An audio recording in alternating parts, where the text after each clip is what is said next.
책을 뭐라고 정의하느냐 그렇게 물어보는 사람이 많아요. 제가 이 책을 쓰고 난 다음에. 그래서 이 책에도 썼지만은 책은 뭐 흔히 우리가 생각하기에 뭐 생각과 지식이 집적되어 있는 장소다. 또 요즘 독서 치유 같은 것도 많이 얘기하는데 책은 절망의 치료제다 이런 얘기도 할 수 있고, 그다음에 책은 가장 많이 나오는 게 사람들한테 물어보면 책은 인생의 동반자고 친구다 그런 얘기도 나오고, 또 어떤 사람은 책은 그 어떤 도구 상자다, 우리가 필요할 때 찾아서 쓸 수 있는, 문제를 해결할 때 쓰는 도구가 들어있는 상자라고도 얘기할 수 있고요.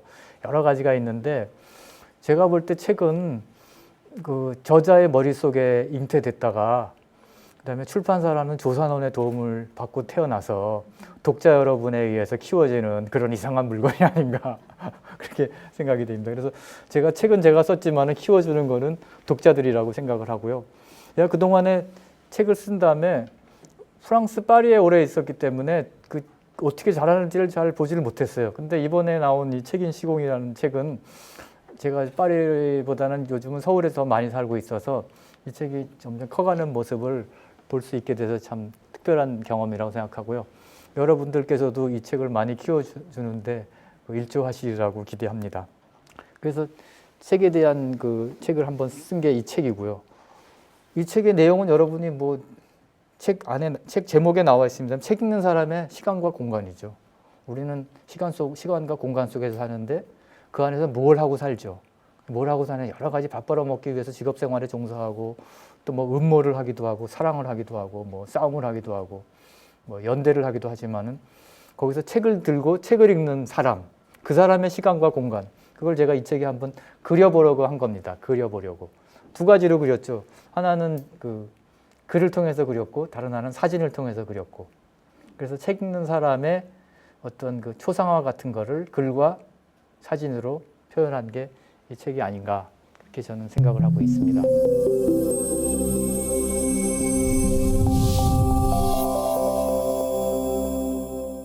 이제는 오늘날에는 귀족이 뭐 혈통으로 되는 게 아니라 독서를 통해서 된다는 거죠. 저는 자기 부모가 누구인지 상관없이 책을 읽어서 그 사회에 존경받은 사람으로 된 사람들, 아니면은 불행한 삶을 살다가 책을 읽다가 자기가 원하는 삶을 살게 된 사람들 이야기를 제가 모아가지고 한번 제시하려고 그러는데요. 이 책에서는 그 아랍 여성 한 사람 얘기를 제가 넣고 있어요. 그 뭐냐면 프랑스가 북아프리카와 서아프리카, 아프리카로 치면 요 머리 쪽하고 이렇게 이마 튀어나온 부분, 이쪽에 식민지를 많이 가지고 있었거든요. 아프리카 지도를 보게 되면. 근데 알제리, 모로코, 튀니지 이런 데가 그 북아프리카 식민지인데 여기는 그 이슬람을 종교로 갖고 있어요. 근데 이슬람은 유교 못지않게 남녀 차별이 심합니다. 여성들은 뭐 공부 많이 할 필요 없다 이렇게 돼 있거든요. 조선시대 때도 그렇고 우리나라 60년대, 70년대까지만 해도 집안에서 여성들은 고등학교만 나오면 되고 아들은 대학 보냈어요. 그럴 경우에 여성들이 공장 노동자를 하거나 버스 안내양을 하거나 뭐 어디 점원을 하거나 해서 돈을 벌면 그 남동생 장남 공부시켰어요. 지금은 그런 얘기했다 큰일 나지만은 그 불과 몇십 년 아니에요. 저희 세대 때도 그랬어요. 그런데 알제리가 그게 심해요. 알제리, 뭐 마로코, 뭐 튀니지 같은 이슬람 국가들이 이렇게 심해요. 남녀 차별이. 그래서 프랑스가 식민지화했던 나라들이 이제 60년대 되면 다 독립을 해가지고 거기에 살던 사람들이 자기 나라에 할 일이 없고 가난하거나 그러니까 프랑스로 이민을 많이 왔어요. 이민을 왔어도 그 원래 살던 전통이나 풍습 문화는 달라지지 않으니까 프랑스 기준이 아니라 자기 문화 기준대로 살거든요. 그러니까 프랑스에 와서도 딸들 교육을 안 시키는 거예요. 학교도 못 가게 해요. 그래서 여기 제가 책에 쓴 그 어떤 여학생, 그 소녀의 이름은 지나라는데 지나라는 처녀인데 이 사람이 남동생들 학교에 가는데 중학교만 다니게 졸업하고 난 다음에 너는 아버지가 살림해 집에서. 그러니까 밥 해주고 빨래 해주고 청소하고 이런 게 너무 답답한 거예요. 그러니까 나 그냥 우울증이 걸릴 지경이에요. 그러니까 집에만 있고 그러니까 못 밖에서 나가서 남자 사귀고 그러면 안 되니까. 거기는 여성의 순결을 우리나라 조선시대 이상으로 지금도 중요하게 생각합니다. 결혼 전에 순결을. 그러니까 답답한 거예요. 그러니까 이 사람이 시장에 갔을 때 뭐 이렇게 뭐 채소 싸줬던 종이, 광고지 전단 받은 거 그런 걸 중학생 나왔으니 읽잖아요. 그런 걸 자세하게 읽기 시작해. 읽을 게 없으니까. 그러다가 이렇게 보니까 동생들이 학교에 쓰는 교과서 이런 것도 읽게 되고. 그래서 점차 책을 읽게 되고, 동생 중에 하나가 그 문학 공부를 하게 됐어요, 대학에서. 그래서 그때부터 또 문학책 집에 있는 거 동생 보는 거 이렇게 보고 해가지고 자기의 풍부한 정신 세계를 갖게 되는 이야기. 그래서 우울증도 치료하고, 그래서 그렇게 그 자기 세계를 이렇게 책을 통해서 이렇게 만들어가는 얘기. 독서하는 귀족, 독서를 통해서 혈통이 아니라 독서를 통해서 귀족이 되는 얘기죠. 우리나라에도 그 조선시대뿐만 아니라 오늘날까지도 자기 집이 우리가 그냥 간단하게 상, 중, 하층 3개의 계층으로 나눴을 때 하층에서 상층으로 올라갈 수 있는 방법 두 가지입니다. 하나는 공부해서 고시하거나 뭐 인류대학 가거나 어디서 취직하거나 해서 하는 교육을 통해서 되는 거 하나고, 교육을 하려면 받으려면 당연히 책을 많이 읽어야 되죠. 다른 하나는 학교 안 다니고라도 정주영 뭐 이런 사람 같이 자영업을 해서 사업을 해서 돈 버는 거 두 가지죠. 그게 60년대 70년대에 많이 일어났어요. 근데 오늘날에는 두 가지 다 어렵게 됐죠. 그래도 지금 아직까지 사업을 해서 하는 건 더 어렵습니다. 그러나 공부를 해서 한다는 건 된다고 생각을 해서 많은 사람들이 이제 그 뭐 시험 준비하느라 공부 많이 하고 있는데, 제가 말하는 독서는 교과서나 수험서가 아니라 우리 인간의 정신을 영양분이 되는 양서를 말하는 거죠. 그런 책을 읽어서 정신의 귀족이 되는 거라고 이제 할 수 있다는 거죠.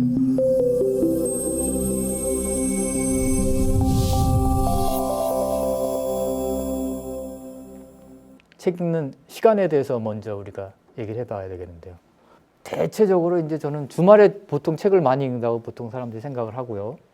그 다음에 겨울에 많이 읽는다고 생각을 하는데, 우리나라에서 이상하게 가을을 독서의 계절이라고 그러잖아요. 근데 실제로 출판사에서 그 매출량을 보면은 여름하고 겨울에 많이 나간답니다. 그러니까 뭐 방학이 있고 바캉스가 있어서 그런지.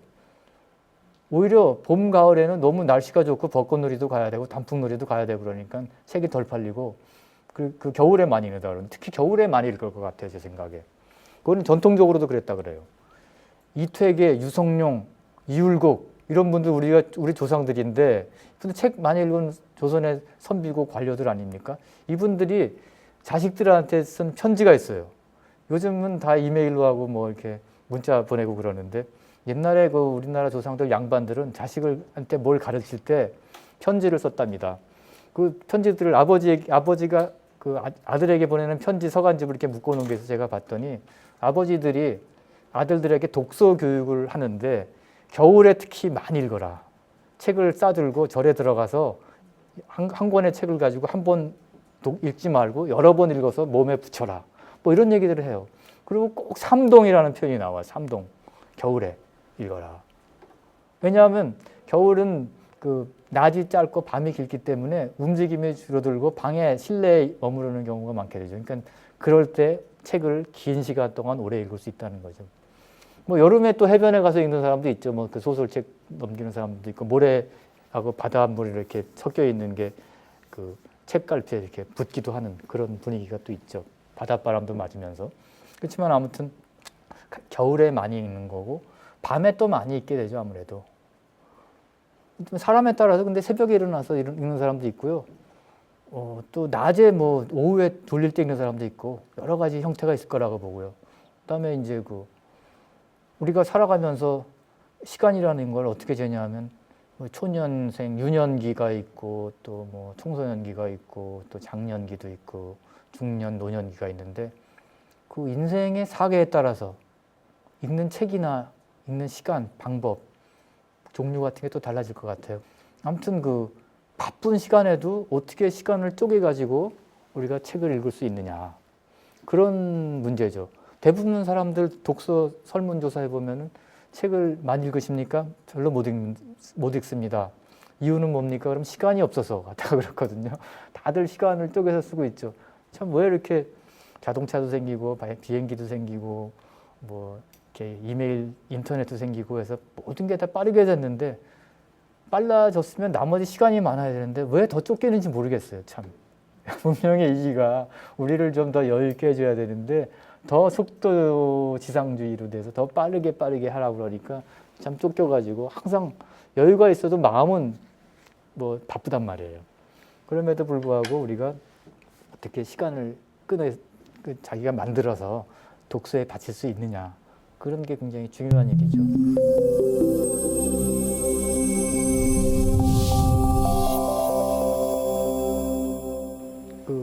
책을 읽는 장소, 도서관이죠. 책을 빌리는 데만이 아니라 책을 이제 보는 장소가 되죠. 책이, 도서관이. 서점이 책을 사는 데일 뿐만 아니라 책을 읽는 장소이듯이 도서관이야말로 책을 빌리는 장소일 뿐만 아니라 훨씬 더 많이 책을 읽는 장소가 되는데요. 파리에 그 시립 도서관이 64개 있다 그러거든요. 파리는 서울의 크기를 6분의 1입니다. 인구는 한 200만 되고요. 20개 구가 있습니다. 그러니까 64개 있다 그러는데 지역 도서관입니다. 이게 동네에 있는 도서관, 동네 도서관이에요. 동네 도서관인데 이렇게 아름답게 이렇게 디자인을 해가지고 건축가가 멋있게 지었죠. 저 안에 들어가면은 어린이 코너도 있고 안에 들어가면 정원이 있어요. 정원에 이렇게 테라스에서도 이렇게 읽을 수 있게 해놨어요. 그리고 이쪽으로는 큰 공원이 있어서 옛날에 그 시트로엥이라는 큰 자동차 공장이 있었는데 그 자동차 공장이 이전하면서 저 공장 부지를 공원화했습니다. 그래서 공원이 큰 공원이 앞에 있고요. 그 옆에 이렇게 카페가 또 있죠. 서점 옆에만 카페 있는 게 아니라 도서관 옆에도 또 카페가 이렇게 있네요. 책 읽다가 지루하면 나와서 한 잔 마시고 또 뭐 이렇게 얘기도 하고 쉬어가고 그러는 거죠. 우리나라도 지금 카페 숫자는 서울의 카페 숫자는 서울 파리보다 많을 겁니다. 참 많이 생겼어요.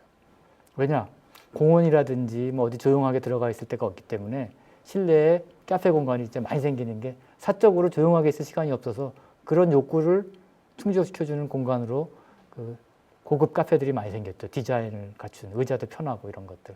근데 파리보다 아마 서울의 파리 그 인구 대비 더 많을지도 모르겠어요. 우리 편집자하고 또 얘기하다 보니까 프랑스에서 그 책 만드는 편집자가 서울에 와서 보고 놀란 얘기 중에 하나가 서울에 왜 이렇게 카페가 많냐 그랬다고 질문했다고 그러거든요. 그 이유는 이렇게 조용하게 있을 공간이 별로 없다는 거, 공적인 공간들이. 그래서 카페로 들어간다는 거죠, 말하자면. 근데 여기는 이렇게 야외 카페가 이렇게 많이 있고요. 저런 도서관 등등 공공 서비스가 많이 돼 있죠. 공공 서비스 공간이.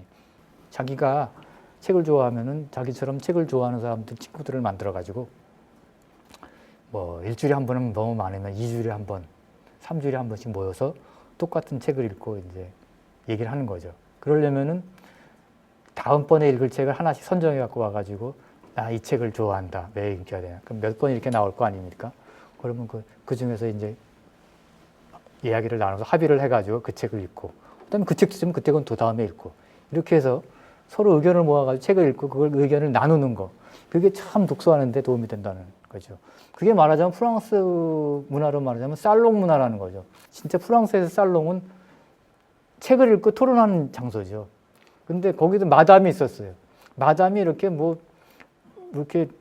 다른 얘기 하는 게 아니라 좋은 사람, 이야기할 수 있는, 잘할 수 있는 사람을 뽑아가지고 그 다음에 그 얘기를 듣고 적절한 대화를 할 수 있는 사람 또 초청해가지고 사회를 보면서 혼자 있을 때보다는 서로 이야기를 주고받고 하면서 상승작용을 해가지고 혼자나 두 사람 있을 때보다는 여러 사람이 모여서 얘기를 함으로써 더 좋은 정신의 고향을 이렇게 일으킬 수 있는 그런 장소죠, 말하자면.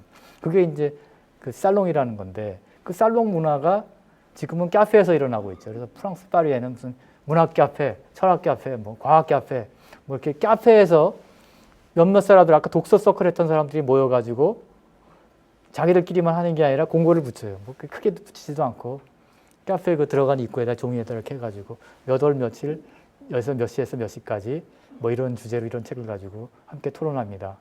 그렇게 해서 이제 얘기하고 뭐 거기는 막 서로 다 막 얘기하려고 그래요. 막 발언권이 없어가지고 우리는 그냥 얘기할 뿐 하면 항상 없어가지고 시켜가지고 하면 그 다음에 이렇게 하는데 거기는 막 서로 하려고 그래요. 입이 마려워요. 그냥 하려고. 프랑스에 유학 가가지고 처음에 겸손하게 가만히 있으면 바보 취급당한다니까요. 자기 생각을 끊임없이 얘기를 해야 돼요.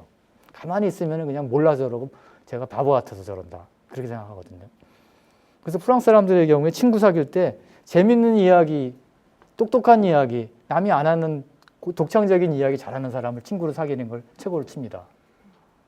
그래서 아무리 인간성 좋아도 바보 같은 놈은 친구를 못 사귄다. 그러고 하지 말고 좀 인간성이 덜 좋더라도 똑똑한 말 잘하는 놈, 말 잘하는 놈, 그런 놈을 사귀는 게 좋다. 그렇게 얘기해요. 책을 많이 읽고 생각을 많이 하고 뭐에 대해서든지 간에 아무튼 누가 얘기하면 거기다 자기 생각을 넣어서 얘기하는 거. 우리는 그냥 남 얘기 듣고 아 그렇구나 하고 이렇게 맞장구 쳐주는 걸 잘하는데 불란스 애들은 거기에 하면 그런데 이러지도 않냐 저러지도 않냐 이렇게 딴 얘기를 툭툭툭 하면서 뭔가 없었던 것들이 이렇게 만들어지는 거예요. 그게 말하자면 그 컨버세이션, 콩베르사숑이라고 그러는데 대화의 문화죠, 말하자면. 이런 문화가 있다는 거죠. 그래서 이런 게 책을 통해서 이렇게 만들어지는 거예요. 살롱 문화를 통해서 만들어지는 것이고, 그게 이제 지금은 뭐 철학 카페다, 문학 카페다 이런 걸 통해서 이제 만들어지는 거죠.